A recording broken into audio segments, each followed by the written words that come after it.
Okay, so today I got a few little projects in this next episode for my series for Halloween 2017. We're going to be changing the cover out of one of those Dollar Tree journals that they're selling. And I'm just giving you a quick look at the planner that I've been working on. This is for a swap that I am in.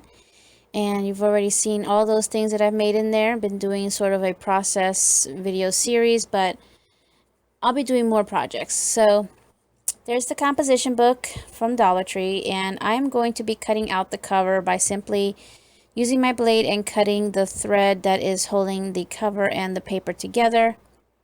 I'm carefully doing one at a time there so I don't cut the paper. I want it to be all intact. And then I will be stapling it together. I won't be stapling in the new cover, just the lined paper together. Now I don't do this here, but I suggest, because I'll be doing it in the next part of this video, is clipping all your pages together so they don't move around when you staple it. Now this paper here, even though I'm cutting it down right now, it's pre-folded for something else.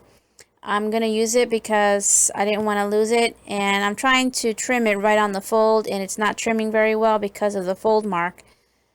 But I actually use that in the next part of this video instead of this part. Because it was a little too short for my journal on the side. So I ended up finishing the cut with my scissors because it was tearing up on that fold. So, and you'll kind of see there, you can kind of see the edge of the white of the journal, and I didn't like that, and I didn't really want to trim all that down, so I use it later on. But here, and I should have clipped that down on both sides so those sheets wouldn't move around.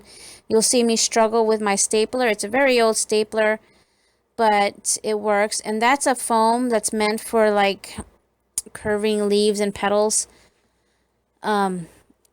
But it's not perfect whenever I staple this. So you just open up your stapler and then staple down into something. Most people use an eraser. I use that mat, which is perfect, or that foam thing.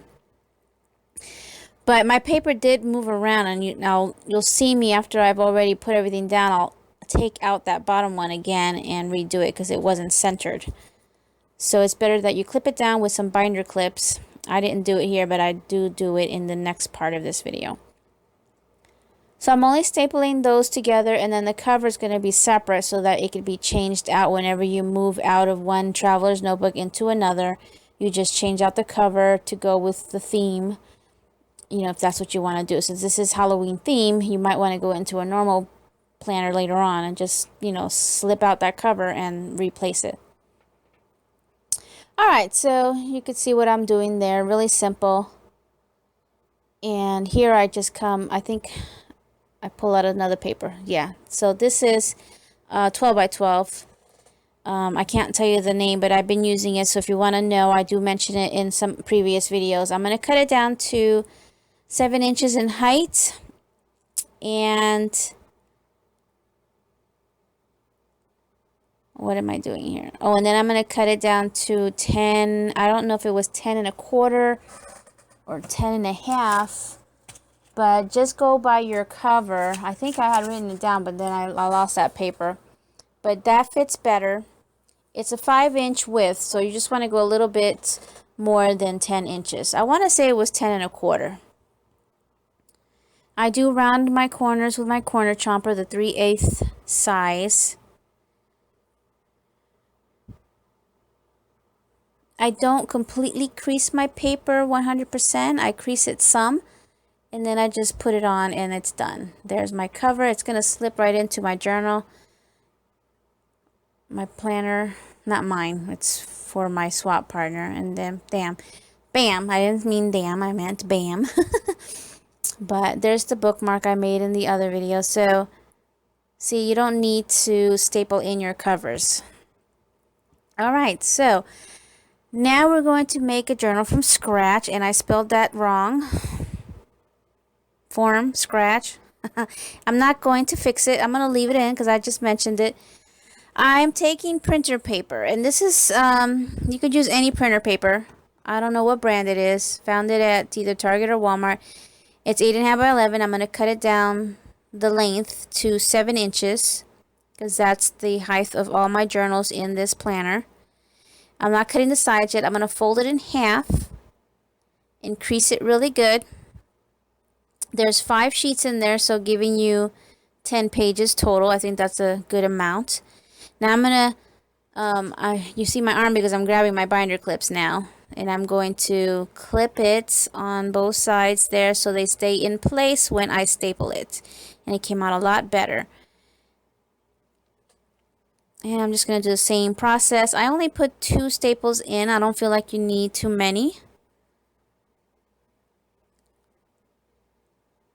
I'm just making sure that the staples are right in place. And see, I didn't have any problems with that one. And I'm just going to bring down those little pieces, those ends.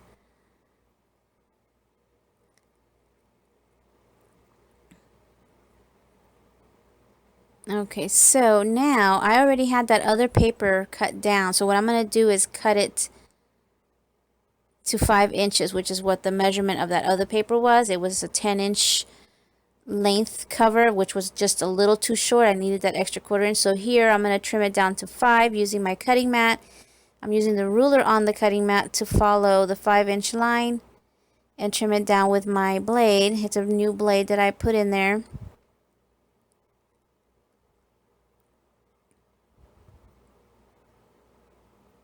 I do come back and clean it up after I put the cover on.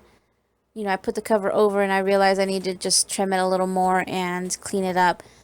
But it was no big deal. So there's that paper again. It was just a hair, so I wanted to get rid of all that.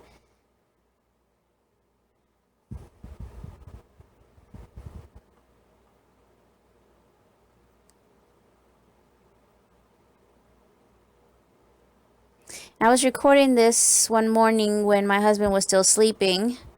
It was our day off, so that's why I'm doing this voiceover.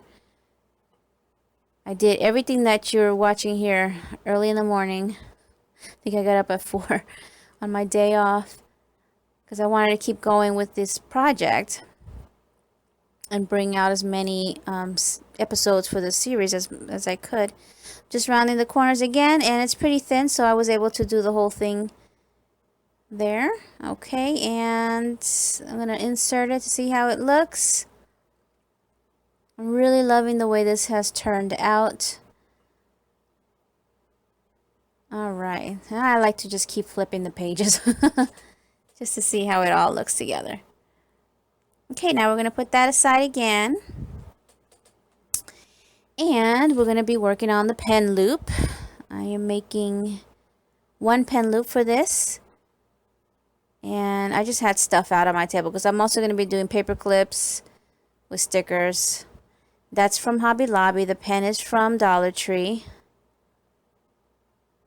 And I'm going to show you that you can open that up, pull it out from the other side, and then you can actually insert paper in there to change it.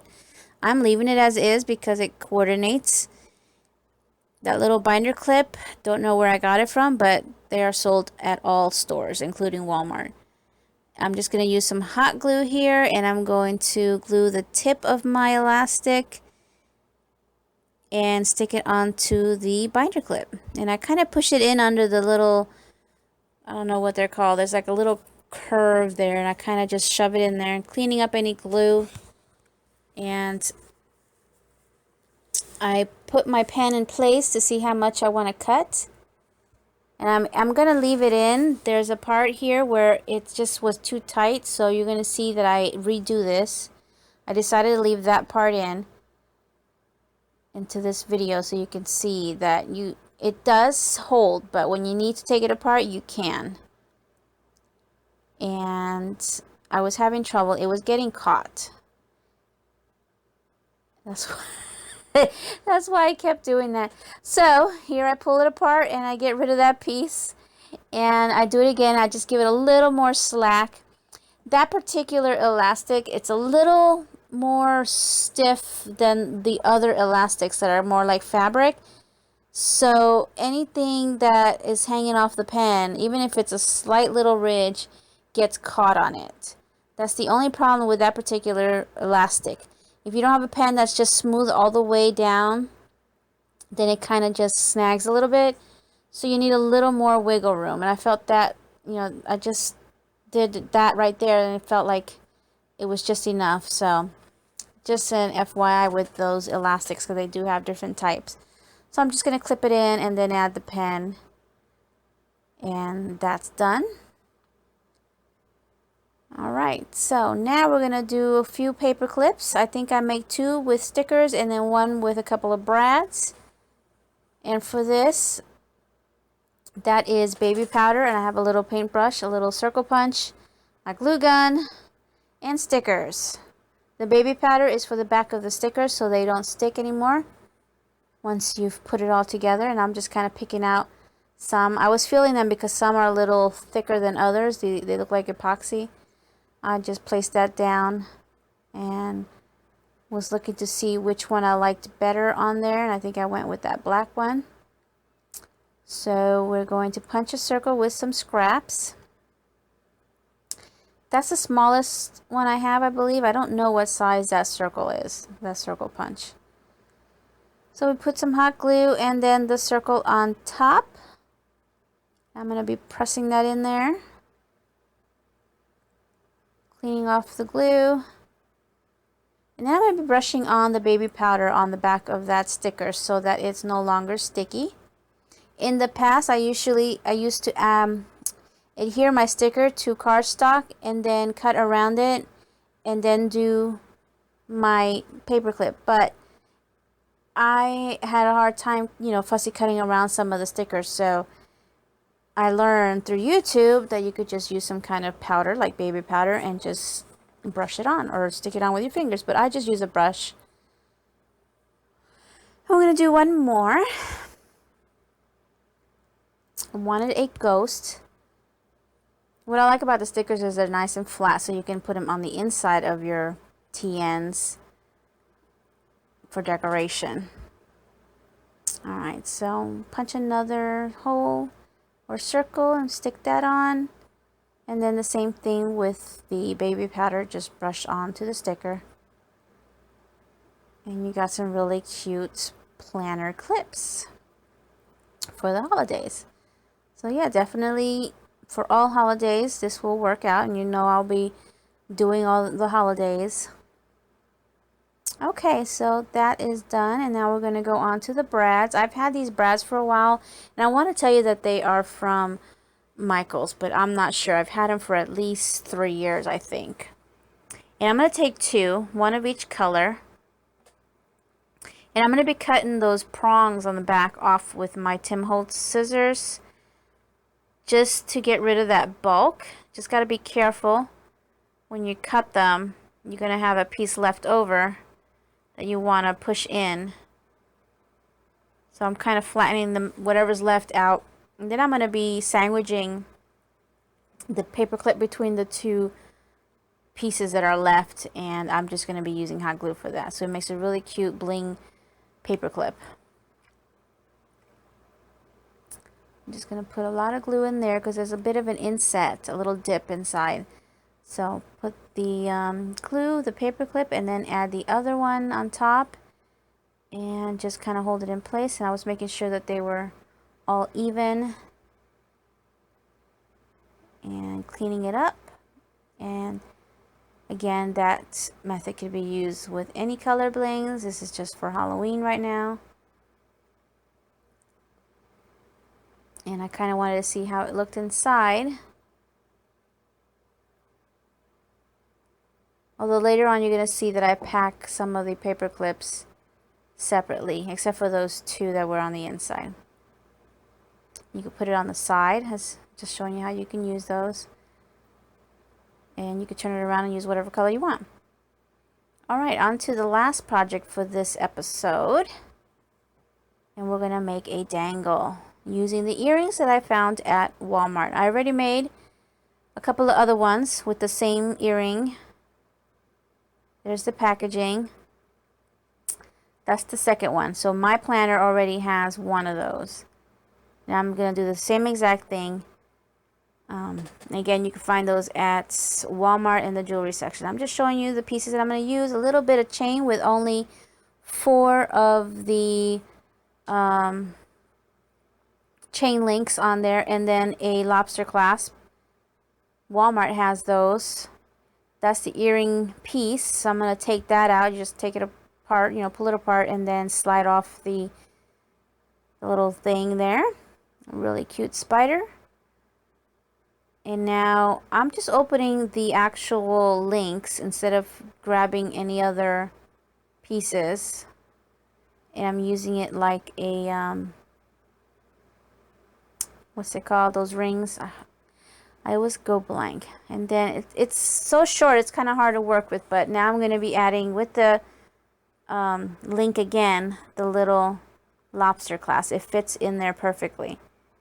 And close it up. And it's done. Ta-da! Really quick and easy. I'm going to add it to there. And you can either put it where I'm showing you right now. But I actually like to put mine on the sides only because I stand mine up on my desk. But the recipient can put it wherever she'd like. Alright, you guys. So thank you all for watching. And stay tuned for the next episode. Oh,